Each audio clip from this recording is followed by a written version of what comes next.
거짓과 선동이 너무 심합니다. 한국 사회를 지배하고 있는 거짓과 선동이 나라가 위기 시에는 여지없이 발작하고 발악을 하는데 지금도 마찬가지죠. 윤석열 대통령의 비상계엄 선포가 내란죄에 해당되기 때문에 탄핵시켜야 된다고 주장하는데 구속요건에 해당되질 않죠. 거짓말입니다. 그래서 윤 대통령 내란죄 주장하는 것은요, 옳지 않은 얘기예요. 정치적으로 평가할 수 있죠. 도덕적으로 판단할 수 있습니다. 지금 뭐 하는 거야 저 사람? 라고 생각할 수 있어요. 또 그것을 가지고 비판하고 비난할 수도 있습니다만은 내란죄와 탄핵이라는 것은 법률적인 절차예요. 아니, 사람을 때렸다고 해야 그래야 이 사람을 폭행으로 입건할 거 아닙니까? 때리지 않았는데 때렸다라고 하면서 폭행으로 입건할 수는 없는 거예요. 그럼 다른 절차를 동원해야죠. 없는 걸 있다고 할 수는 없는 거 아니에요. 내란죄는 헌법에 이렇게 규정돼 있어요. 87조에 대한민국 영토의 전부 또는 일부에서 국가 권력을 배제하거나 국헌을 문란하게 할 목적으로 폭동한 것이라고 돼 있습니다. 아니, 국가 권력을 배제한다, 국헌을 문란하게 할 그런 목적이 있어야 된다. 대통령은 국가 권력의 정점에 있습니다. 근데 국가 권력의 정점에 있는 사람이 국가 권력을 배제한다, 논리적으로 모순되죠. 국헌 문란의 목적이라고 지금 강변을 하고 있는데, 국헌 문란은 뭐냐면요, 헌법 91조에 헌법 위에 설치된 국가기관의 강압에 의해 전복 또는 그 권한 행사를 불가능하게 하는 것 등으로 규정이 돼 있어요.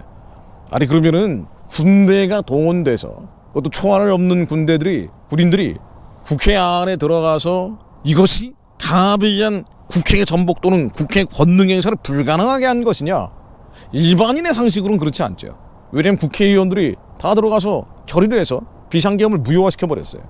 권한 행사가 불가능하게 한 적이 없습니다. 그 과정에서 어떤 폭력이 행사된 적도 없어요. 군인들이 몇 명 상처가 났다 그러더라고요. 그러니까 예전에 박정희 장군, 전두환 장군이 했던 쿠데타하고 다른 거예요. 그러니까 권력이 없는 사람이 쿠데타를 통해서 대통령이 되는 것과 대통령이 헌법에 나와 있는 비상계엄을 선포한 것과는 전혀 다른 차원의 문제라는 거예요. 이것이 요건에 맞는지 안 맞는지, 이것과 또 다른 내란죄를 적용하는 것과는 전혀 다른 것이라는 얘기입니다. 내란죄에는 일단 목적성 자체가 해당되지 않는 거예요. 결정적으로 폭동이 없었죠. 이게 무슨 폭동이에요? 폭동이라면은 여순 반란 사건, 4.3 사건, BLM 폭동, LA의 흑인 폭동, 이런 폭동이 있어야죠. 무력으로 점거하는 게 있어야 되잖아요. 네이버에 이렇게 정의되어 있습니다. 표준 국어대사전. 다수의 사람들이 특정한 권위, 재산, 사람에 대해 폭력행위를 일으켜 사회 안녕과 질서를 어지럽게 하는 일을 의미한다. 거기에 해당되지 않죠. 그래서 내란죄의 구성 요건에 해당되지 않아요. 그런데 검찰이 좀 내란죄로 입건하고 수사하고 있는 거 아니에요. 이게 정치적인 거죠. 이 검찰들은 원래 사냥개예요. 먹잇감을 던져주는 데 가서 물어버리는 겁니다. 정치 상황이 어디로 가는지를 보면서 물어뜯는 거예요. 공수처부터 경찰부터 서로 경쟁하고 있죠. 이제 뭐 하는 짓거리예요 지금 이게. 아니, 뭐가 해당되는 걸 가지고 문제 삼아야죠. 자, 그런데 이게 제 얘기가 아니고요, 헌법 전문가 얘기를 한번 이용해 보겠습니다. 중앙대 법학전문대학원 이인호 교수가 언론에 기고한 글인데, 거의 모든 언론들이 다 내란죄로 몰고 가고 있기 때문에, 자, 어쨌든 간에 말이죠. 자, 이 양반이 7가지 포인트를 찍었습니다. 지금 흘러가는 흐름들에 대해서 사람들이 어느 정도는 정신을 차리고 있는 것 같아요. 처음에는 이게 뭐야 하면서 안 돼라고 하다가 가만 들여다 보니까 왜 저런 일이 벌어졌지라고 보게 되는 거예요. 국헌 문란의 목적? 그런데 대통령은 나라를 지키기 위해서 했다 그러는데, 근데 이게 뭐지? 이제야 정신이 좀 들기 시작하는 것 같아요. 앞으로 더 많은 사람들이 정신 차리게 될 겁니다. 자, 우선 내란죄 적용 여부에 대해서 이 한번도 이렇게 얘기하고 있죠. 이거 내란죄 아니라는 거예요. 왜냐하면 폭동이 없었기 때문에. 폭동이 없지 않느냐? 아니, 이게 무슨 내란이라는 거예요. 이렇게 얘기하고 있는 거예요. 첫 번째로 지금은 헌법 투쟁 상황, 헌법 위기 상황이 아니라고 얘기하고 있습니다. 한마디로 혁명적 상황이 아니라는 거예요. 정치 투쟁 상황이라는 거예요. 다수 야당과 대통령과의 정치 투쟁 과정. 그래서 헌법 투쟁이나 헌법의 위기가 아니다. 자, 두 번째로 왜 대통령이 비상계엄을 발동했는가? 배경에는 거대 야당의 입법권 폭주가 있다는 겁니다. 그렇죠. 원인을 들여다볼 필요가 있죠. 야당은 총선에서 다수표를 얻은 그걸 무기 삼아서 장관, 검사, 방통위원장, 감사원장, 고위 관료들을 닥치는 대로 탄핵 소추해서 직무를 정지시켰다는 거예요. 한국 정치사는 물론이고 세계 의정사에서 유례를 찾기 어렵다는 겁니다. 더 나아가서 법 집행기관인 검찰, 경찰, 감사원, 대통령실, 특수활동비, 특정 업무 경비를 전액 삭감해서 사실상 기능 무력화를 시도했습니다. 예산 의결권은 국회 권한이지만 정상적인 권한 행사로 보기 어렵다는 거예요. 이런 상황에서 무조건 여당 편 들고 있는 게 아닙니다. 이인호 교수가. 이런 상황에서 행정부 수반인 대통령이 큰 위기를 감지하고 국가 원수로서 가진 헌법상의 계엄 발동권이라는 카드를 꺼내들었다는 얘기예요. 그런데 국회는 반격 카드인 계엄 해제 요구권을 내밀었고 여기에 막혀서 헌법에 따라 대통령은 계엄 카드를 접었다는 겁니다. 그러니까 헌법적으로 핑퐁을 했다는 얘기예요. 그리고 6시간 만에 해프닝으로 끝난 거예요. 근데 이게 무슨 내란죄라는 거예요. 세 번째로 대통령의 계엄권 발동은 헌법의 요건을 충족하기는 어려운 것으로 보인다. 헌법 77조는 이 계엄권 비상계엄 발동 요건입니다. 전시 사변 또는 이에 준하는 국가 비상사태를 계엄의 발동 요건으로 규정하고 있습니다. 그 하위법인 계엄법은 사회질서가 극도로 교란되어 행정 및 사법 기능의 수행이 현저히 곤란한 경우를 비상계엄 선포 요건을 하고 있습니다. 대통령은 야당의 입법과 예산 폭주로 행정과 사법 기능 수행이 현저히 곤란한 상황이라고 판단했는지 모르지만 오판의 가능성이 크다는 거예요. 그러니까 이인호 교수 말에 따르면 정치적으로 오판을 하고 도덕적으로 오판을 했을 수 있을지 모르지만 뭐 부인 김건희 씨가 얘기하는 것처럼 내 남편은 바보야 그러잖아요. 바보여서 그랬을지 모르지만 그렇다고 해서 내란죄나 탄핵 사유는 아니라는 얘기예요. 그렇죠. 이 법학자가 정리해 주니까 깔끔하네요. 오판을 했다고 해서 정치적인 오판을 했다고 해서 마구잡이로 끌어내릴 수는 없다는 얘기입니다. 또 계엄군이 국회에 진입한 행위는 계엄 권한의 한계를 넘은 것으로 볼 여지가 있다는 거예요. 네 번째로 그렇지만 대통령의 계엄 발동이 요건을 갖추지 못한 위헌적인 행위라고 해서 대통령을 처벌해야 한다는 논리는 성립되지 않는다는 거예요.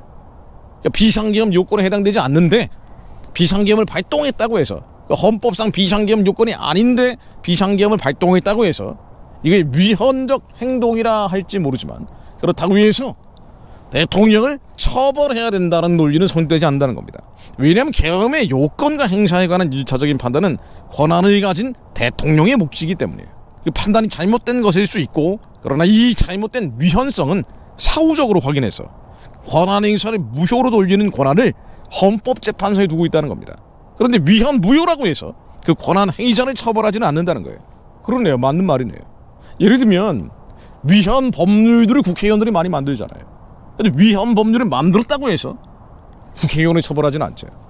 위헌적인 비상계엄을 발동했다 할지라도 그렇다고 해서 대통령을 처벌하지는 않는 거예요. 심지어 이건 내란죄로 처벌할 수는 없는 겁니다. 위헌 확인의 효력은 그 권한 행사의 효력을 배제하는 것일 뿐이라는 거예요. 만일 계엄 발동으로 대통령을 처벌해야 된다면 위헌 법률을 제정한 국회의원들도 처벌받아야 된다는 거예요. 대통령이든 국회의원이든 위헌적인 권한 행사를 할 수 있다는 점을 인정해야 하고 그 시정은 고치는 것 말이에요. 효력의 배제지 처벌이 아니라는 거예요. 국회가 3분의 2가 결의를 해서 효력을 배제해버렸잖아요. 근데 왜 처벌을 합니까? 자, 그리고 이런 관점에서 검찰이 대통령을 내란 혐의 피의자로 입건한 것은 매우 성급한 판단이고 대통령의 정상적인 업무 수행을 방해하는 위험한 조치다. 정확한 말을 하고 있네요. 두 가지 포인트를 더 지적하고 있습니다. 국회의장은 대통령 탄핵소추안의 표결 결과에 대해서 의견의 정족수 부족으로 투표 불성립을 선언했습니다. 그런데 이건 꼼수고 헌법과 국회법 위반이라는 거예요. 탄핵소추안이 제적의원 과반수 발의로 표결에 들어갔고 투표 결과 투표수가 총 195표로 헌법상의 의견 요건인 제적의원 3분의 2 200표를 넘지 못했는데 그럼 이건 안건 부결인 것이지 투표 불성립이 아니라는 거예요. 그러면 안건 부결이 되면 국회법 제92조 일사부재의의 원칙에 의해서 부결된 안건은 같은 회기 중에 다시 발의할 수 없게 돼 있죠. 그래서 안건이 부결된 것이기 때문에 다시 대통령 탄핵안을 발의할 수 없는 겁니다. 그런데도 야당은 임시회기를 쪼개가면서 다시 국회를 소집을 하고 매주 탄핵소추안을 계속해서 내겠다고 하는 거예요. 의회 시스템을 훼손하는 비정상적인 권한 행사라는 겁니다. 불행한 선열이 남겨서는 안 된다라고 지적하고 있습니다. 7번째입니다. 대통령이 7일 담화에서 전국 안정 방안을 여당에 일임하겠다고 한 것은 임기를 포함한 수습방책을 마련해달라는 취지로 읽어야 한다는 거예요. 수습책의 일임인 것이지 국정 운영의 일임이 아니라는 거예요. 헌법상 그럴 수도 없다는 겁니다. 현재 대통령은 권리나 유고 상태가 아니기 때문에 누구도 대통령의 권한을 대신할 수 없다는 거예요.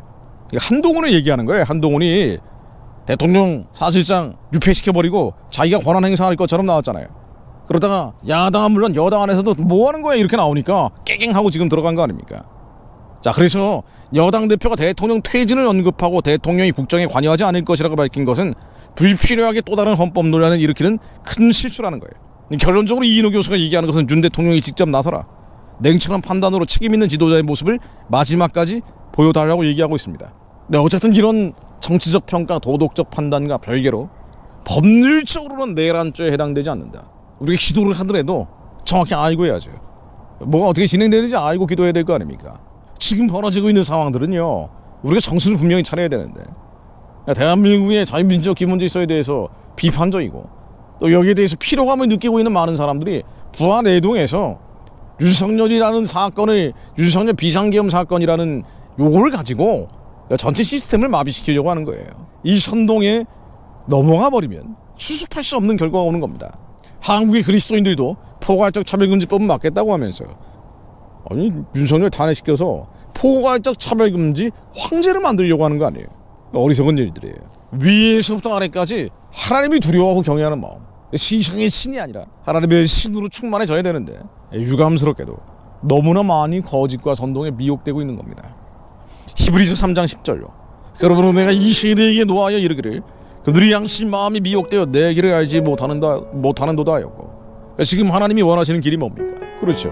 북한의 우상숭배 체제가 하루빨리 해체돼서 2천만 노예동족들을 해방하고 구원하고 복음 안에서 하나가 돼서 예수님 모시기를 예비하는 거 아니에요. 한 명이라도 더 구원에 이를 수 있도록 복음 전하는 거 아닙니까? 휘퍼메이나스 끝까지 견디는 자가 돼서 주님의 증인되고 제자 돼서 마지막까지 주님의 말씀을 증거하는 자들이 되는 거 아니에요. 이 민족이 만주로 연해주로 뻗어가는 거 아닙니까? 중국의 공산주의 신이 깨지고 14억 중국인들도 살려내는 거 아니에요. 근데 지금 뭐 하고 있는 거예요? 하나님의 부르심의 소망을 어디다 팽개치고 이런 거짓과 선동에 미혹돼서 이 시도하는 내란죄니 탄핵이니 여기다가 에너지를 낭비하고 있냐고요. 심지어 해외 디아스포라들까지 말입니다. 하나님 정신 차리게 하옵소서. 한국의 그리스도인들이 정신 차리게 하옵소서. 주님 치유와 계시의 신과 총명과 모략의 영과 재능의 영으로 저희들에게 기름 부어주시오. 주님이 이 민족에 무엇을 원하시는지 분간하여 알게 하옵소서. 정신을 차리게 하옵소서. 선동에 넘어가지 않게 하옵소서. 입술을 열어 하나님께 부르짖어 기도하게 하옵소서. 하나님 말씀으로 이 민족 가운데 임해 주옵소서. 말씀으로 임해 주옵소서. 말씀으로 임해 주옵소서. 하나님 부르짖어 기도하게 하시어 온 열방의 기도의 재단들이 일어나게 하옵소서. 저희들이 그 재단 되게 하옵소서. 기도의 향이 찰 때 하나님께서 반전시키실 것을 믿습니다. 뒤집어 주실 것을 믿습니다. 예수 그리스도 이름으로 기도드립니다.